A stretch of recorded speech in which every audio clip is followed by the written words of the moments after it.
Hi friends, இன்றைக்கி நம்ம என்ன பார்க்க போகிறோன்னா காய் சாப்பாடு. காய் கொஞ்சம் வீட்டில் இருக்கிறதெல்லாம் சேர்த்து காய் சாப்பாடு செய்ய போகிறோங்க மண்பானையில். அதுக்கு ஒரு எலுமிச்சம்பழம் அளவு புளி ஊற வச்சுக்கிட்டாங்க, அரை மூடி தேங்காய் திருவி, கொஞ்சம் சின்ன சீரகம், கொஞ்சம் பெரிய சீரகம், அதாவது சின்ன சோம்பு, சின்ன சீரகம், வெள்ளைப்பூண்டு கொஞ்சம் போட்டிருந்தாங்க, எடுக்க மறந்துட்டேன். இதெல்லாம் சேர்த்துக்கணுங்க.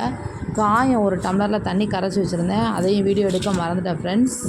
தேவையான அளவு குண்டு வத்தல்ங்க. குண்டு வத்தல் நல்ல நாட்டு வத்தல் எடுத்துக்கிட்டேன் ஃப்ரெண்ட்ஸ். எந்த விதமான மசாலாங்கிறது நான் வீட்டில் அரைச்சதை தவிர வேறு எதுவும் சேர்க்குறதில்ல.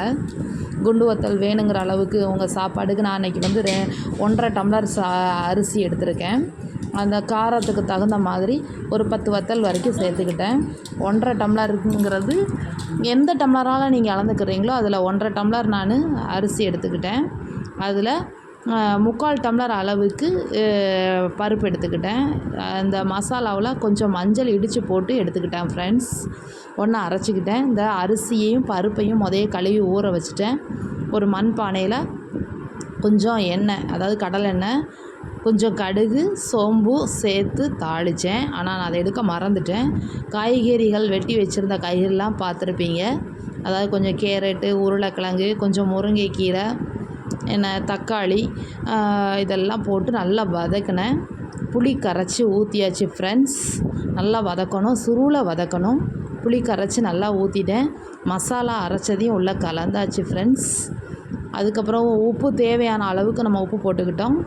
நல்லா, அதாவது மசாலா நல்லா வதக்கணும். வதக்க நல்ல ஒரு டேஸ்ட் கிடைக்கும்.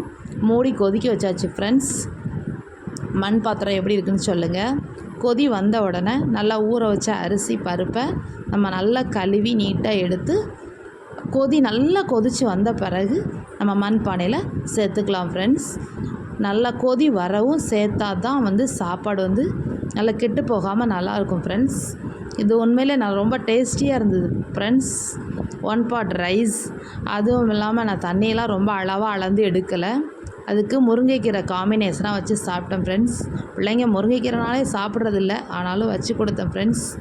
இது முருங்கைக்கீரை எப்படி வைக்கலாங்கிறது பின்னாடி சொல்கிறேன் ஃப்ரெண்ட்ஸ். நல்லா கொதித்து வந்துச்சு. கொதித்து வர்றதுக்காக மூடி வச்சுருந்தேன். முருங்கைக்கீரை, வெங்காயம் தாளித்து கீரை நல்லா வதக்கி விட்டுருந்தேன். கொஞ்சம் தேங்காவை திருவி ஒன்றா சேர்த்துக்கிட்டேன் ஃப்ரெண்ட்ஸ் முருங்கைக்கீரையில்.